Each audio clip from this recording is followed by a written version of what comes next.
عشق محبت عشق محبت عشق محبت عشق محبت نعرے تکبیر نعرے رسالت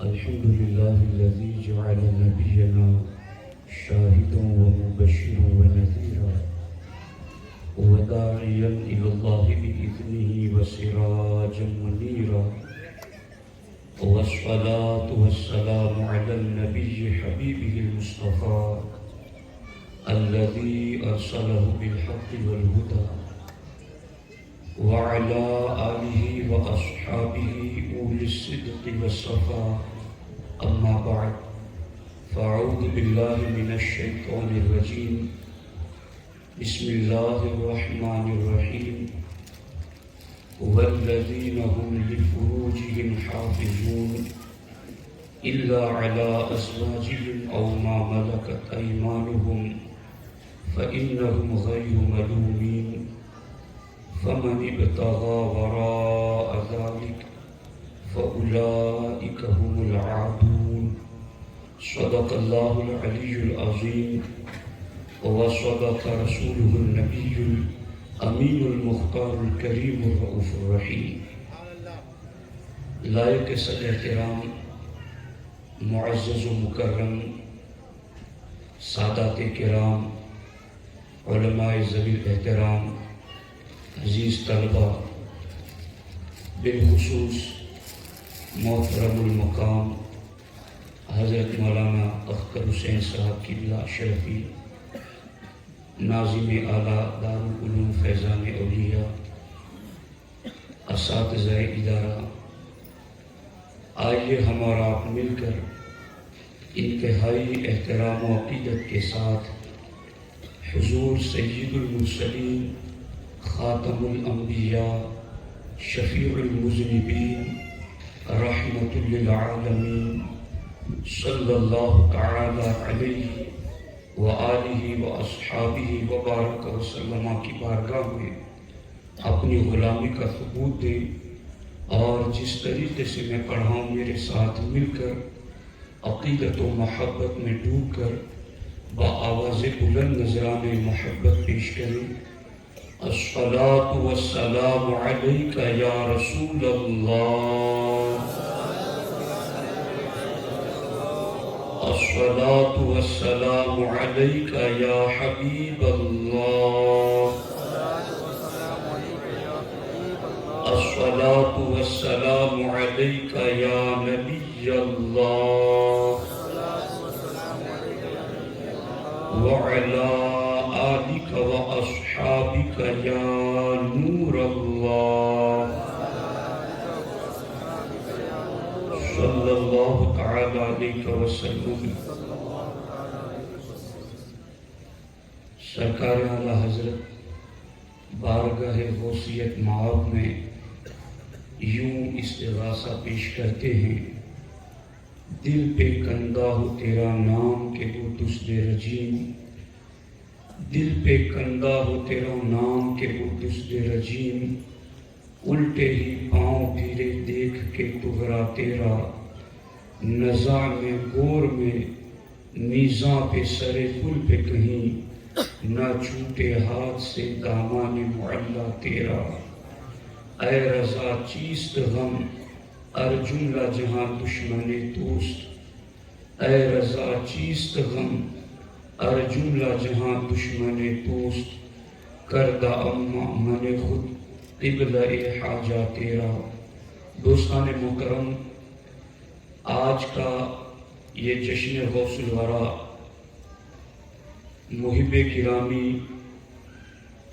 شیخ مشتاق بھائی عرف منا بھائی کے صاحبزادے محمد مستقیم کی شادی کے موقع پر منعقد ہے، اور اس میں خصوصی خطاب داعی کبیر وقار اہل سنت امیر سنی دعوت اسلامی کا ہوگا۔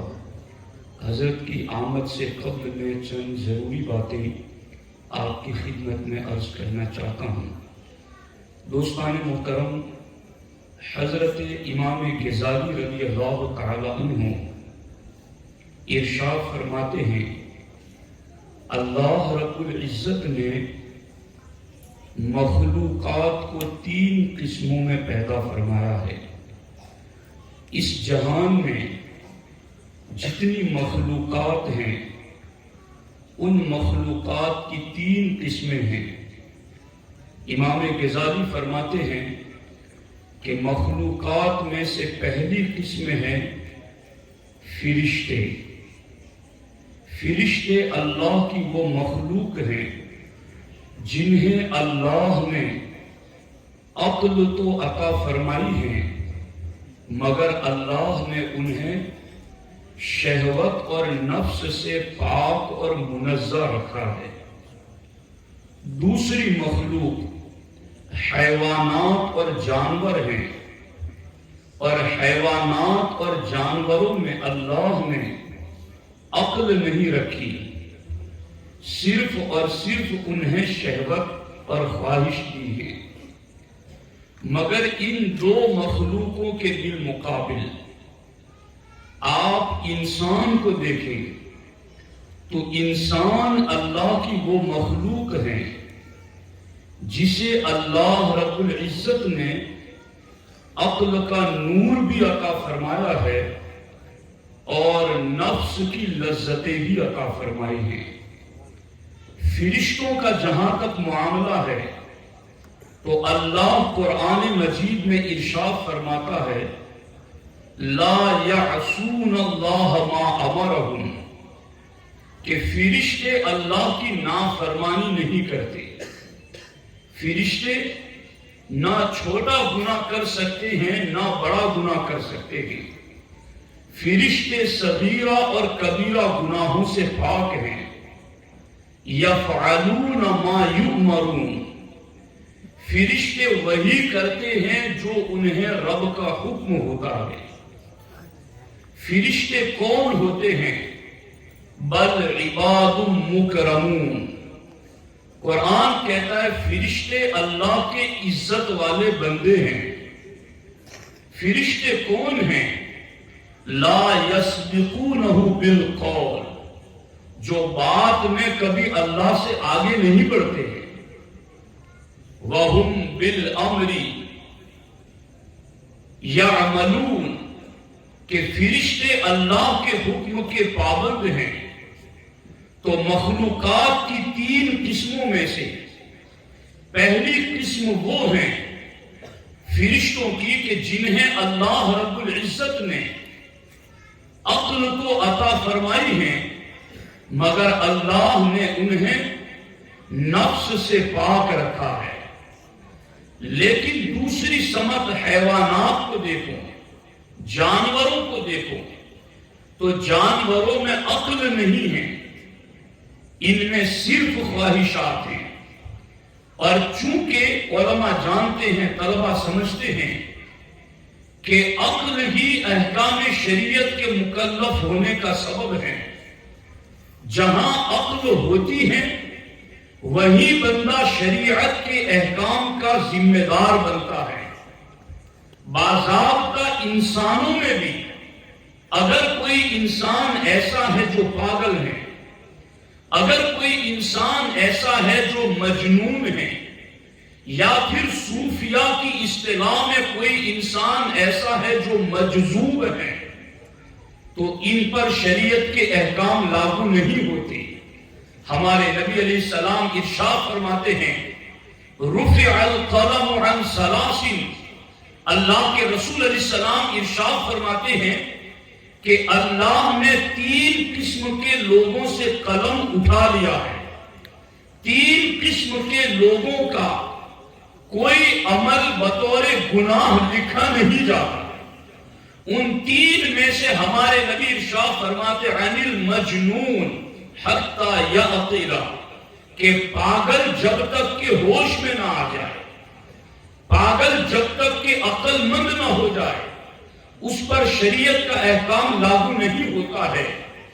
تو جب انسانوں میں اگر کوئی بے عقل ہو، کوئی مجنون، پاگل، مجذوب اور دیوانہ ہو، تو اس پر شریعت کے احکام نہیں لگتے ہیں تو جانور تو سرے سے ہی ہے عقل سے خالی. تو جانور اسی لیے احکام شرع کے مکلف نہیں ہے. تو مخلوقات میں ایک مخلوق وہ ہے کہ جو سراسر اللہ کے حکم پر عمل کرتی ہیں.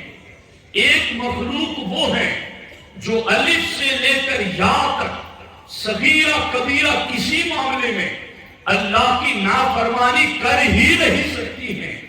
جو معصوم ہیں، گناہ اور خطا سے پاک، منزہ اور مبرہ ہے، اور وہ فرشتوں کی جماعت ہیں. اور دوسری طرف حیوانات کہ جن میں عقل نہیں کہ صرف خواہش ہے، تو عقل نہیں ہے اس لیے انہیں مکلف بھی نہیں کیا گیا، اس لیے انہیں شریعت کے احکام پر عمل کرنے کا پابند بھی نہیں کیا گیا. مگر انسان اللہ کی مخلوق میں قدرت کا شاہکار ہے. انسان احسن تقویم میں پیدا کیا گیا ہے. انسان یہ اللہ رب العزت نے اپنی صفت پر انسان کو پیدا کیا ہے.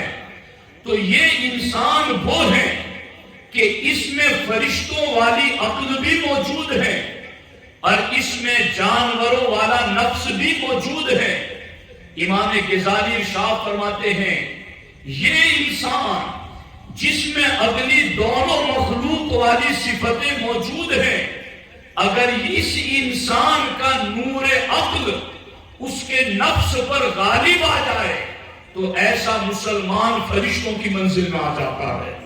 اور اگر یہی انسان کہ اس کی عقل پر شہوت غالب آ جائے تو یہی انسان جانوروں سے بھی نیچے اتر جاتا ہے. تو انسان ایک آزمائش میں رکھا گیا ہے، انسان ایک امتحان میں رکھا گیا ہے کہ اس کے پاس نفس بھی ہے اور عقل بھی ہے.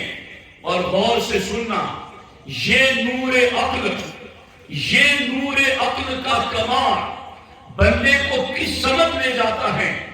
ضم الہوا میں ابن جوزی علیہ الرحمہ لکھتے ہیں کہ اللہ رب العزت نے حضرت آدم علیہ السلام پر 3 چیزیں اتاری. عقل کو اتارا، دین کو اتارا اور حسن اخلاق کو اتارا. اور اللہ نے جبریل کو بھیج کر کے سیدنا آدم علیہ السلام سے کہلایا، آدم سے کہو کہ ان 3 میں سے کسی ایک چیز کو پسند کر لیں، یا تو دین لے لے، یا حسن اخلاق لے لے، یا عقل لے لے. 3 میں سے کسی ایک ہی کو پسند کرنے کا اختیار ہے. اب تینوں میں سے ہر ایک اہم ہے، کس کو پسند کریں اور کسے چھوڑ دیں. اے انسانوں، تم اشرف المخلوقات ہو، تمہیں اللہ نے عقل دی ہے، تو اس عقل کی وجہ سے ہونا کیا چاہیے؟ اس عقل کا نتیجہ کیا نکلنا چاہیے؟ اس عقل کی وجہ سے بندے کو کس راہ پر چلنا چاہیے؟ حضرت جبریل نے کہا اے آدم علیہ السلام، یہ 3 چیزیں ہیں، تینوں میں سے کسی ایک کو اپنے لیے پسند کر لو. آدم علیہ السلام نے ہاتھ بڑھایا اور عقل کو اپنے لیے پسند کر لیا، عقل کو اپنے لیے منتخب کر لیا. اور باقی 2 چیزیں دین اور حسن اخلاق، ان کے بارے میں کہا جاؤ تم آسمان کی طرف چلے جاؤ. تو اس وقت دین اور حسن اخلاق آسمان کی طرف نہیں گئے بلکہ دونوں رکے رہے. آدم علیہ السلام نے کہا کیا تم میری نافرمانی کرو گے؟ جب مجھے 3 میں سے ایک ہی کو پسند کرنے کا اختیار تھا اور میں نے عقل کو پسند کر لیا، اب میں تم دونوں کو کہتا ہوں کہ آسمان کی طرف چلے جاؤ، تو کیا تم نہ جا کر میری نافرمانی کرو گے؟ تو دین نے بھی کہا اور حسن اخلاق نے بھی کہا کہ اے آدم علیہ السلام، آپ کو تو یہ کہا گیا کہ 3 میں سے ایک پسند کر لینا، اور ہم تینوں کو یہ کہا گیا کہ جہاں عقل رہے وہیں پر تمہیں رہنا ہے، جہاں عقل رہے وہیں پر دین رہے گا، جہاں عقل رہے گی وہیں پر حسن اخلاق بھی رہے گا. اے اللہ کے پیغمبر آدم علیہ السلام، اب آپ نے چونکہ عقل کو اختیار کر لیا ہے تو اسی عقل میں دین بھی ہے اور اسی عقل میں حسن اخلاق بھی ہے. ہم کہیں نہیں جائیں گے. جہاں عقل کا نور ہوگا، جہاں عقل کا کمال ہوگا، جہاں عقل پر اسلام کا نور چڑھا ہوگا، وہ عقل جہاں ہوگی وہاں دین ہوگا. وہ عقل جہاں ہوگی وہاں حسن اخلاق ہوگا. تو اے اشرف المخلوقات کے پسندیدہ خدا کے بندو، اے مصطفیٰ کریم کے غلاموں، ہمیں عقل بھی دی گئی، ہمیں شہوت بھی دی گئی، مگر آدم علیہ السلام نے زمین پر آتے ہی عقل کو چن کر اور رب نے عقل کے ذریعہ دین اور اخلاق کو عقل کے ساتھ جوڑ کر کے قیامت تک آنے والے بندوں کو یہ پیغام دے دیا کہ اے خدا کے بندو، اگر تمہارے پاس عقل ہے تو پھر دین بھی تمہارے پاس ہونا چاہیے. اگر تمہارے پاس عقل ہے تو حسن اخلاق بھی تمہارے پاس ہونا چاہیے. تو جہاں جہاں عقل ہے، یعنی وہ عقل جس کو کامل عقل کہا جاتا ہے، وہ عقل جسے نور کہا جاتا ہے، وہ عقل جہاں ہوگی وہاں دین بھی ہوگا، حسن اخلاق بھی ہوگا. لیکن اس عقل کے ساتھ جب دین بھی ہے، اس عقل کے ساتھ جب حسن اخلاق بھی ہے، تو اب آگے اس عقل کے ساتھ ساتھ خواہشات بھی تو ہیں، نفس بھی تو ہیں. اور یاد رکھنا، انسان کو مس گائیڈ کرنے والی دو چیزیں ہیں. ایک شیطان ہے جو کہ ان الشیطان للانسان عدو مبین، جو کہ انسانوں کا کھلا ہوا دشمن ہے. اور دوسرا انسان کو مس گائیڈ کرنے والا اس کا اپنا نفس ہے. صوفیاء کرام فرماتے ہیں کہ شیطان انسان کو اتنا مس گائیڈ نہیں کرتا جتنا نفس اس کو مس گائیڈ کرتا ہے. اور شیطان سے جتنا بندہ خوف زدہ رہتا ہے اس سے کئی گنا زیادہ اس کو نفس کے بارے میں خوف زدہ رہنا چاہیے. اسی لیے ہمارے نبی علیہ السلام نے ارشاد فرمایا، افضل الجہاد جہاد النفس. سرکار فرماتے ہیں سارے جہادوں میں سب سے افضل ترین جہاد وہ ہے جو مومن اپنے نفس کے ساتھ کرتا ہے. نفس کے ساتھ جہاد، یہ جہادوں میں سب سے افضل جہاد ہے. اسی لیے صحابہ کرام جب جنگوں میں جاتے اور جنگوں سے پلٹ کر واپس آتے تو ہر صحابی کی زبان پر یہ جملے ہوتے، رجعنا من جہاد الاصغر الى جہاد الاکبر، کہ ہم چھوٹے جہاد سے بڑے جہاد کی طرف آ گئے. یعنی میدان میں دشمنوں سے لڑنا یہ چھوٹا جہاد ہے اور اپنے نفس سے لڑنا یہ بڑا جہاد ہے. چونکہ دشمن تو سامنے نظر آتا ہے جس سے مقابلہ کرنا آسان ہے، مگر نفس کے وسوسے نظر نہیں آتے، نفس کے حملے نظر نہیں آتے، نفس کا قید و مکر نظر نہیں آتا. تو ہر صحابی یہ کہتا کہ جنگ میں دشمنوں سے لڑنا ہمارے لیے چھوٹا جہاد ہے، مگر نفس سے لڑنا یہ ہمارے لیے بڑا جہاد ہے. جب عقل کے ساتھ دین بھی ہے، جب عقل کے ساتھ حسن اخلاق بھی ہے، مگر اسی عقل کے ساتھ ساتھ نفس کی آزمائش بھی ہے، تو اب اس نفس کو اسلام نے تسکین دینے کا طریقہ کیا رکھا ہے؟ چونکہ اسلام دین فطرت ہے، اسلام رہبانیت کا مذہب نہیں ہے، اسلام سنیاسیت کا مذہب نہیں ہے، اسلام آبادی کو چھوڑ کر جنگلات میں جانے کا مذہب نہیں ہے. اسلام معاشرے میں رہ کر کے تمدن کے ساتھ زندگی گزارنے والا مدنی طبع تخلیق کیا گیا ہے. انسان کی فطرت کو اللہ نے مل جل کر رہنے والی طبیعت پر پیدا کیا ہے. اسی لیے تو دیکھیں جانور جدا جدا رہتے ہیں مگر ایک انسان ہوتا ہے تو کوئی اس کا باپ ہے، کوئی ماں ہے، کوئی بھائی ہے، کوئی بہن ہے، کوئی ماموں ہے، کوئی خالہ ہے، ایک وجود ہے مگر کتنوں سے جڑا ہوا ہے. یہی تو انسانیت کا کمال ہے، یہی تو انسان کا مل جل کر رہنے والا معاملہ ہے. اب انسان کو عقل کے ساتھ نفس بھی دیا گیا تو اسلام نے اس نفس کی خواہشات کو پورا کرنے کے لیے جائز دو طریقے دیے. ان دو طریقوں کو اللہ نے قرآن میں ذکر فرمایا. والذین هم لفروجهم حافظون الا علی ازواجهم او ما ملکت ایمانکم، کہ اپنے نفس کی خواہشات کو پورا کرو. کہاں پر؟ من ازواجہم، اپنی بیویوں کے ساتھ جو تمہاری منکوحہ بیویاں ہیں. او ما ملکت ایمانکم، یا جو تمہاری کنیزیں اور باندیاں ہیں، ان سے تم اپنے نفس کی خواہشات پوری کرو. اسلام نے ابتدا میں نفس کی خواہشات کو پورا کرنے کے لیے یہ دو طریقے دیے. منکوحہ بیویاں ہو یا پھر باندیاں اور کنیزیں ہو. لیکن اب چونکہ یہاں اسلامی سلطنت نہیں، فتوحات کا معاملہ نہیں، اور کوئی کنیز اور غلام کی سسٹم نہیں ہے، تو اب باندیوں والا وقت جو موقع تھا وہ اس وقت نہیں ہے. مگر ایک آپشن آج بھی موجود ہے، وہ یہی ہے کہ مومن شرعی طریقے پر نکاح کرے اور اپنی منکوحہ بیوی سے اپنے نفس کی خواہشات کو تکمیل تک پہنچا سکتا ہے. اب یاد رکھنا، توجہ کے ساتھ چلنا، میں ترتیب سے چل رہا ہوں. علماء میری گفتگو کو سن رہے ہیں اور سمجھ رہے ہیں کہ میں کہاں سے کس طرف جا رہا ہوں. غور کرنا، ساری مخلوقات کی تین قسمیں، فرشتے ایک طرف، حیوانات ایک طرف، مگر ان دو قسموں میں جو خوبیاں تھیں اللہ نے وہ دونوں خوبیاں انسان میں رکھی. اور عقل کے ساتھ انسان کو دین بھی دیا، عقل کے ساتھ انسان کو حسن اخلاق بھی دیا جو عقل کے نور والی ہو.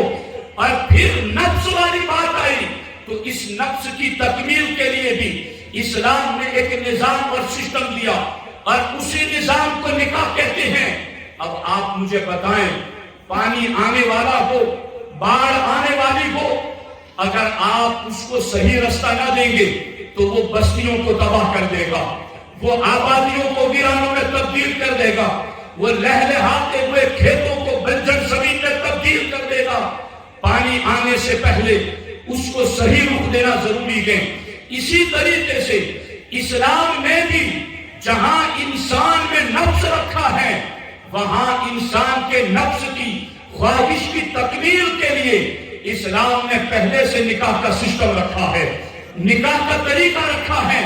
اور اس طریقے پر چلتے ہوئے اگر آج مومن چلے گا تو پھر نہ بستیاں تباہ ہوگی، نہ آبادیاں ویرانوں میں تبدیل ہوگی، نہ انسانیت فساد کا شکار ہوگی.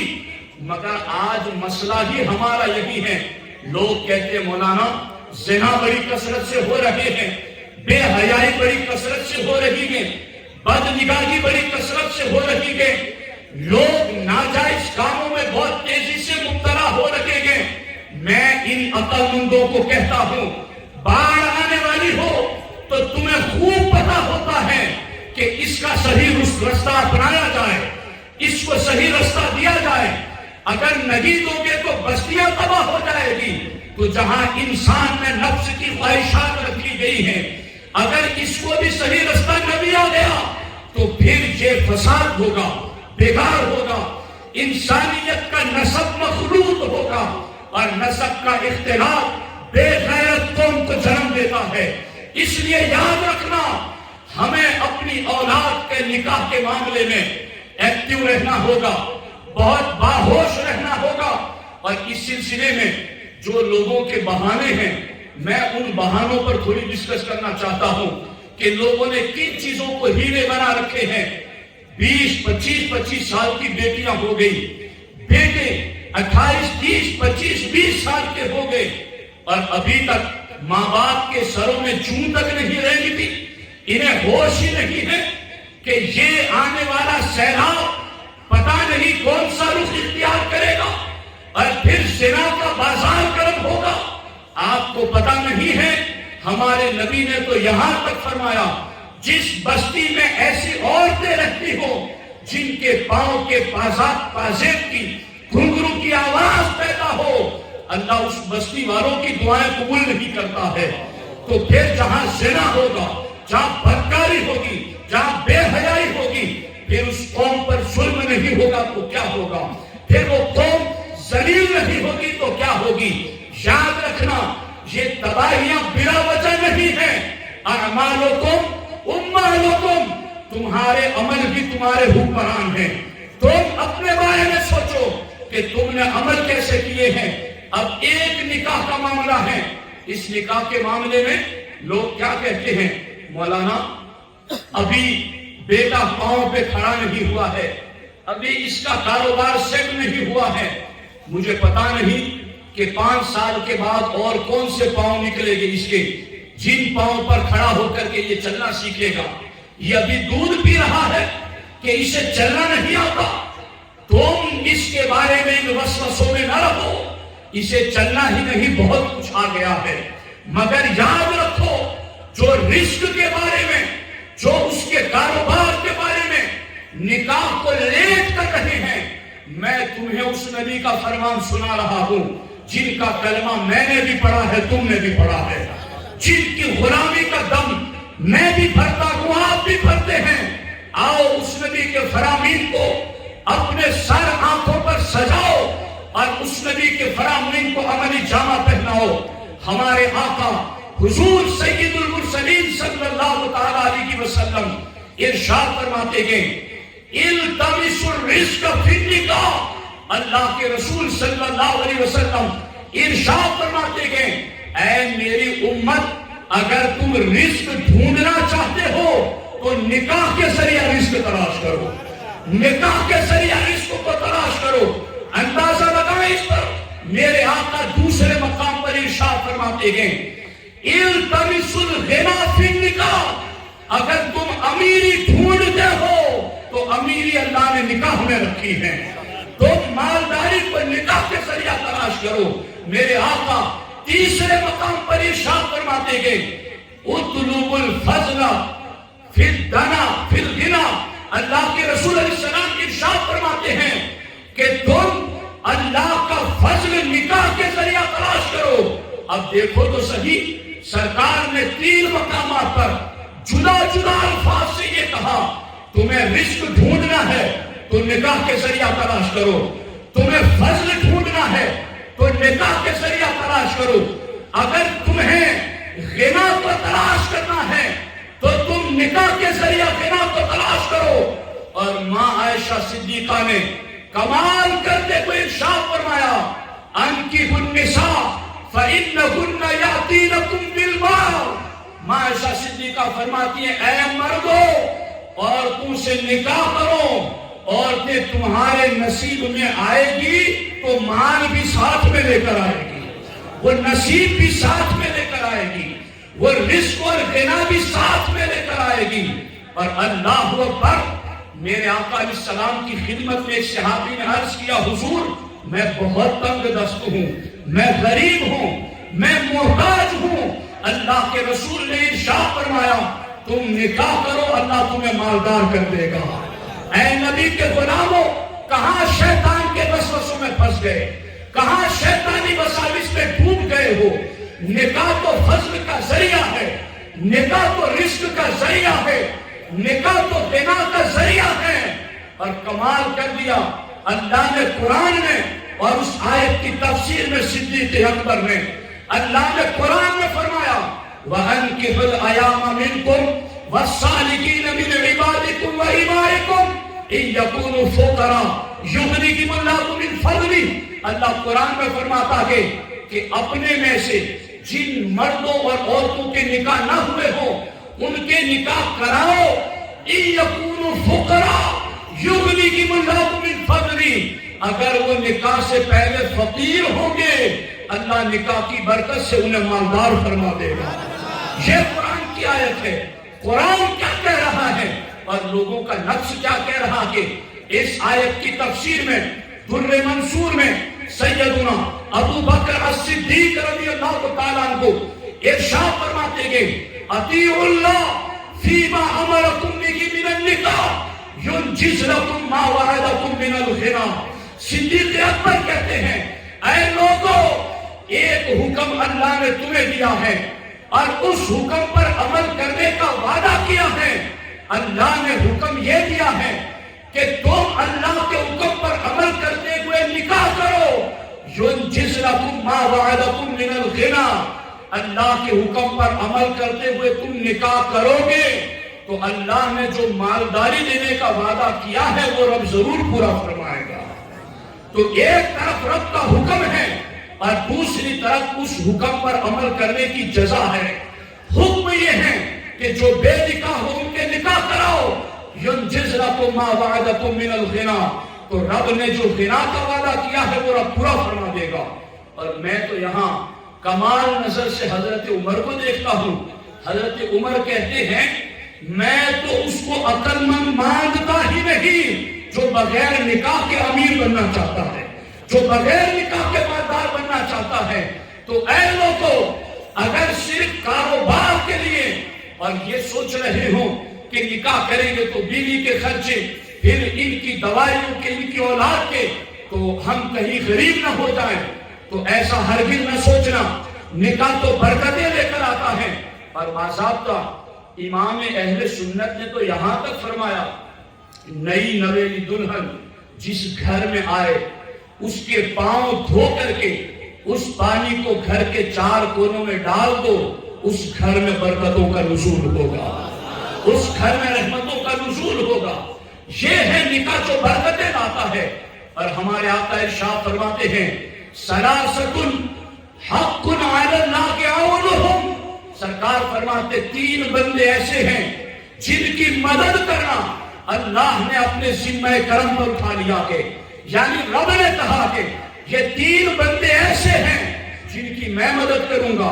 ان میں پہلا بندہ میرے آقا فرماتے گئے الناکح یرید العفاف، وہ نکاح کرنے والا جو اس نیت سے نکاح کرتا ہے کہ میں نکاح کروں تاکہ میری پاکیزگی کی حفاظت رہے، میں نکاح کروں تاکہ میری طہارت کی حفاظت رہے، میں نکاح کروں تاکہ میرے نفس کی حفاظت ہو۔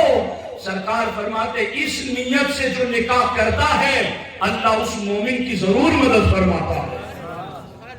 غور کرو یہاں پر جہاں نکاح میں یہ کہا گیا وہ نکاح کرو فضل ملے گا، جہاں نکاح کے بارے میں یہ کہا گیا وہ نکاح کرو غنا ملے گا، جہاں نکاح کے بارے میں یہ کہا گیا وہ نکاح کرو رزق ملے گا، جہاں نکاح کے بارے میں یہ کہا گیا ہو کہ نکاح کرنے والے کی اللہ مدد فرمائے گا، جہاں نکاح کے بارے میں یہ کہا گیا ہو کہ بے نکاح امیر بننے والے کو عمر کہتے میں عقل مند نہیں مانتا۔ کیا آج کی مسلم سوسائٹی کا ذہن اس اسلامی طریقے سے ہٹ نہیں رہا ہے؟ کیا آج مسلم ماں باپ اپنی اولاد کے سلسلے میں اسلام کی اس تعلیمات سے دور نہیں ہو رکھے گے؟ یہ سنی اجتماع اور یہ سنی دعوت اسلامی کا پیغام آپ کے دلوں تک یہی دستک دے رہا ہے کہ اگر بیٹے اور بیٹیاں نکاح کی عمر کو پہنچ گئے ہیں تو فساد کا دروازہ نہ کھولو، گناہ کا دروازہ نہ کھولو، برکتوں کا دروازہ کھولو، غنا کا دروازہ کھولو، رزق کا دروازہ کھولو، خدا کی ملنے والی مدد کا دروازہ کھولو۔ رب کی مرضی پر چلو گے تو یہاں بھی کامیاب رہو گے، آخرت میں بھی کامیاب رہو گے۔ ایک تو پہلا لوگوں کا یہ معاملہ تھا۔ اب چونکہ اس کے سلسلے میں اسی کے ضمن ذیل میں ایک بات یہ بھی ہے کہ اصل میں لوگ یہ کہتے ہیں مولانا ہم نے چونکہ 10 لوگوں کے گھروں کا کھایا ہے، اب ہم نہیں کھلائیں گے تو لوگ کیا کہیں گے؟ ہم نے 3 4 قسم کی آئٹمیں لوگوں کے گھر کھائی ہیں، ہم نہیں بنائیں گے کھلائیں گے تو لوگ ہمیں تانا دیں گے۔ مجھے افسوس ہوتا ہے مسلمان ہیں اور ایسا کلچر رکھتے ہیں، مسلمان ہیں اور ایسی فکر رکھتے ہیں۔ ہمارے نبی ارشاد فرماتے ہیں اعظم النکاح برکتاً ایسرہم مودۃً، سرکار فرماتے ہیں اس نکاح میں اللہ برکتیں سب سے زیادہ دیتا ہے جس نکاح میں اہتمام اور خرچ کم ہوتا ہے۔ تو برکتیں لینی ہو تو طریق چلو حضور کے طریقے پر، اور جب تمہیں برکتیں چاہیے نہیں تو پھر کیوں روتے ہو کہ 1 مہینہ ہوا اور بیٹا اور اس کی ہماری بہو میں تو بنتی ہی نہیں، ہمارے تو طلاق تک نوبت پہنچ گئی، ہمارے تو یہ ہو گیا۔ جب تم نے برکت والا طریقہ اپنایا ہی نہیں ہے تو پھر اب کیوں رو رہے ہو؟ اسلام جیسا مذہب ہو اور لوگ غیروں کے طریقے پر چلے. اس لیے یاد رکھنا سرکار نے اسی لیے فرمایا نکاح کو اتنا آسان کر دو کہ زنا کرنا مشکل ہو جائے. آج 2-5 ہزار رکھنے والا بندہ زنا تو بڑی آسانی سے کر لیتا ہے مگر 2-5 ہزار رکھنے والا نکاح نہیں کر سکتا. چونکہ لوگوں کی خود ساختہ جاہلانہ رسموں نے نکاح کو اتنا مہنگا بنا دیا ہے کہ اب 5 لاکھ 10 لاکھ نہیں ہوں گے تو نکاح کیسے کر سکیں گے. یاد رکھنا صحابہ کرام کا دور خیر القرون تھا، یعنی قیامت تک کے آنے والے زمانوں میں صحابہ کرام کا زمانہ سب سے بہترین زمانہ. اور صحابہ کرام کے دور کی پوری تاریخ پڑھ جائیں آپ کو دور دور تک زنا نظر نہیں آئے. کیوں نظر نہیں آتا؟ اس لیے کہ انہوں نے نکاح کو آسان کر دیا. کتنا آسان کیا تھا. حضرت ابو دردہ رضی اللہ تعالیٰ عنہ کو حضرت بلال نے کہا فلاں مکان میں ایک عورت ہے، میں اس سے نکاح کرنا چاہتا ہوں، جاؤ تم میرا پیغام نکاح دو وہاں. حضرت ابو دردہ گئے، انہیں سمجھایا کہ بلال کا پیغام نکاح لے کر آیا ہوں، اپنی فلاں لڑکی کا نکاح ان سے کر دو. انہوں نے کہا کہ نہیں، ہم بلال سے رشتہ نہیں کرنا چاہتے. کہا بلال کی اتنی فضیلت ہے، کہا ہمیں بلال کی فضیلتوں سے انکار نہیں مگر ہم رشتہ نہیں کرنا چاہتے. جب ابو دردہ نے ضد زیادہ کی تو گھر والوں نے کہا کہ بتاؤ تم نکاح کرنا چاہتے ہو اس لڑکی کے ساتھ؟ اپنا بولو. انہوں نے کہا چلو میرا ہی نکاح کرو. یعنی نکاح کرنا کتنا آسان تھا کہ نکاح جو کر رہا ہے وہ دہلیز سے گزرتے ہوئے نیت بھی نہیں رکھتا تھا کہ میں اپنے نکاح کے لیے جا رہا ہوں. اور بیٹی دینے والا بھی کتنی آسانی سے نکاح میں بیٹی دے دیتا تھا. اب حضرت ابو دردہ نے نکاح کر لیا، کر کے واپس باہر نکلے تو وہاں حضرت بلال پہلے سے گلی میں انتظار میں بیٹھے تھے. ابو دردہ سر جھکائے ہوئے جانے لگے تو کہا کہ ابو دردہ کیا بات ہے؟ کہا میں تو تمہارے رشتے کی بات لے کے گیا تھا اور خود اپنا ہی نکاح کر کے آ گیا ہوں، اس لیے شرمندہ ہوں. جواب سنو بلال صحابی رسول کا. فرماتے ہیں کہ شرمندہ تمہیں کیا ہونے کی ضرورت ہے؟ شرمندہ تو مجھے ہونا چاہیے تھا کہ تقدیر میں تمہارے لکھا تھا، میں کوشش کیوں کر رہا تھا. تو نکاح جب تک اتنی آسانی سے ہو جاتے تھے اس وقت تک زنا نہیں ہوتے تھے، اس وقت تک بد نگاہی، بد عملی، بد فعلی نہیں ہوتی تھی. آج نکاح ہی لوگوں نے اتنی مشکل کر دی. کبھی کبھی تو یوں دیکھنے میں آتا ہے کہ منگنی میں پوری بارات گویا کھلائی جا رہی اور منگنی میں اتنا خرچ کیا جا رہا ہے. اگر کسی کے پاس وسعت ہے اور وہ کر رہا ہے تو اس کو میں حرام نہیں کہہ رہا، مگر اتنا سب کچھ کرنے کے لیے نکاح کو لیٹ کرنا یہ ضرور برا ہے. خدا نے وسعت دی ہے تو شادی میں نہیں روز کھلاؤ. غوث پاک فرماتے میں نے ساری عبادتوں میں غور کیا مگر غریبوں کو کھانا کھلانے سے بہتر مجھے کوئی عبادت نظر نہیں ہے. روز کھلاؤ مگر ان آئٹموں کے تیار کرنے میں، کھانے پینے کی اور لوگوں کی کثیر تعداد کو بلانے کے لیے بیٹے اور بیٹیوں کے نکاحوں کو 5-5 3-3 سال تک لیٹ کرنا، یہاں تک کہ وہ گناہ میں پڑ جائے، یہ بہت بری چیز ہے. تو یاد رکھنا یہ صحابہ کرام میں اور اللہ کے رسول علیہ السلام نے باضابطہ سیدنا عبد الرحمن ابن عوف رضی اللہ تعالیٰ عنہ صحابی رسول عشرہ مبشرہ اور مالدار صحابی. اللہ اکبر. جب حضرت عبد الرحمن ابن عوف سرکار کی بارگاہ میں آئے تو ان کے کپڑوں پر کچھ ہلدی کا اثر تھا، زردی کی. تو سرکار نے دیکھ کر کے کہا کہ عبد الرحمن کیا بات ہے، تمہارا نکاح ہو گیا ہے؟ کہا ہاں حضور میں نے نکاح کر لیا ہے. تو سرکار نے یہ نہیں کہا کہ تم میرا کلمہ پڑھ کے امتی بنے ہو اور مجھے بھی نہیں بلایا. اور عبد الرحمن ابن عوف نے بھی جانا کہ یہ نکاح سرکار نے اتنا آسان کر دیا ہے کہ اب اس کے لیے حضور کو تکلیف دینے کی بھی ضرورت نہیں. اتنا آسان تھا نکاح. سرکار نے بس اتنا کہا اولی ولو بشاتن، اے عبد الرحمن چلو نکاح ہو گیا ہے تو اب ولیمہ کر لینا اگرچہ ایک ہی بکری سے ہو۔ آج تو دوست بھی بڑی آسانی سے کوئی شادی کر لے تو ہزاروں تانے دیں گے، یار تو بڑا بے وفا نکلا کہ تو نے تو ہمیں بلایا ہی نہیں۔ تو ہرگز ایسا نہ کرو، بلکہ شریعت کے مطابق کوئی عمل کر رہا ہے اس کو مبارکباد دو، اس کی حوصلہ افزائی کرو، اس کی تائید اور تحسین کرو، تاکہ شریعت پر عمل کرنے والوں کو جھجک محسوس نہ ہو۔ ایک تو یہ چیز ہے کہ یہ لوگ یوں تو پہلے کاروبار سیٹ ہونے کا انتظار کرتے، ان کو بھی میں نے بتا دیا، اور جو پھر آگے رسمی ایجاد کر رکھی ہے لوگوں نے، اس کی بھی اسلام میں کوئی حیثیت نہیں ہے کہ یہ رسمیں ہوگی تو ہی نکاح ہوگا۔ نکاح میں صرف ایک چیز ضروری ہے اور وہ ہے مہر کی ادائیگی، وہ مہر کے، اور وہ بھی کتنا آسان ہے، 10 درہم کے برابر آپ کے پاس رقم ہو تو آپ دے دیں، اور وہ آج کے دور کے مطابق میرے خیال سے 2,500-3,000 روپے بنتی ہوگی۔ کتنا آسان، صرف 2,500-3,000۔ اور آگے بتاؤں گا، مہر کی بھی 2 قسمیں، مہر موجل اور مہر معجل۔ اسلام کہتا ہے اتنی چھوٹی رقم دینی ہے مہر میں، اور اگر ابھی تیرے پاس نہیں ہے بعد میں دینے کا وعدہ کر لے، ادھار رکھ لے تو بھی تیرا نکاح ہو جائے گا۔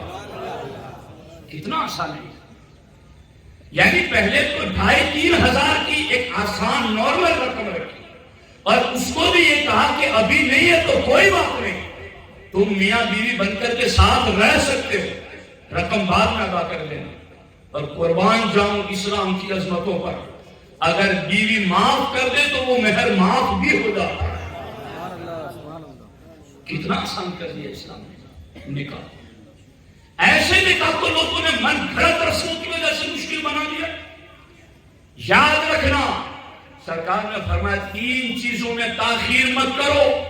5 وقت کی نماز کا وقت آ جائے تو جلد پڑھ لو، جنازہ آ جائے تو جلد نماز جنازہ پڑھ لو، اور لڑکی نکاح کی عمر کو پہنچ جائے تو جلد اس کا نکاح پڑھ لو، تاخیر مت کرو اس میں۔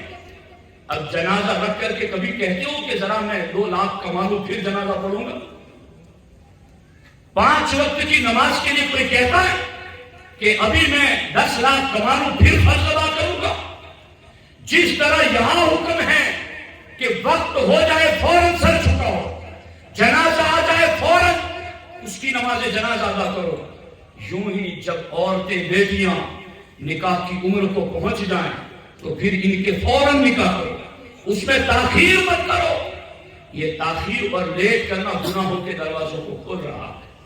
اب میں دوسرا سبب جو آپ کو بتانا چاہتا ہوں وہ بہت خاص ہے۔ ہمارے آقا حضور سید المرسلین صلی اللہ تعالی علیہ وسلم ارشاد فرماتے ہیں، اذا اتاکم من ترضون دینہ وخلقہ فزوجوہ وَإِلَّا تَفْعَلُوهُ تَكُنْ فِتْنَةٌ فِي الْأَرْضِ وَفَسَادٌ كَبِيرٌ۔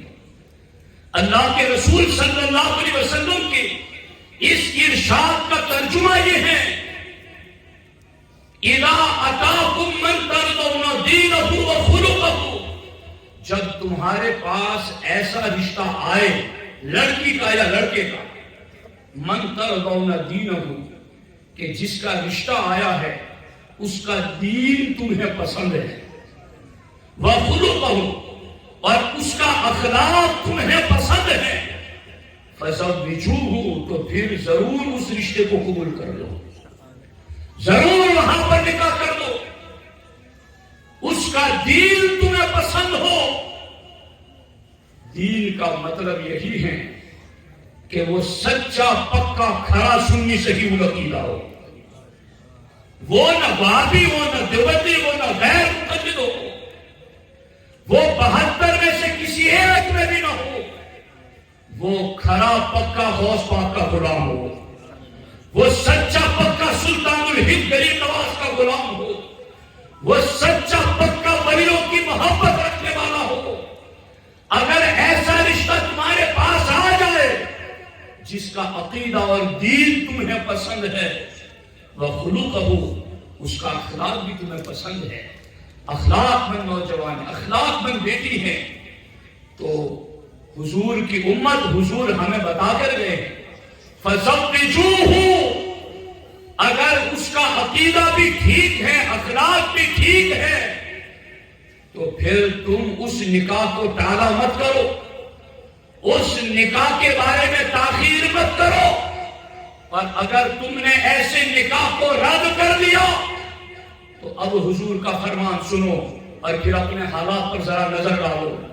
وَإِلَّا تَفْعَلُوهُ، صحیح العقیدہ دین دار اخلاق مند کا رشتہ آیا اور تم نے اس کو مسترد کر دیا، اس کو رد کر دیا، تو اللہ کے رسول علیہ السلام فرماتے ہیں تَكُنْ فِتْنَةٌ فِي الْأَرْضِ، تو زمین میں فتنہ پیدا ہو، وَفَسَادٌ كَبِيرٌ، اور زمین میں بڑا فساد پیدا ہوگا.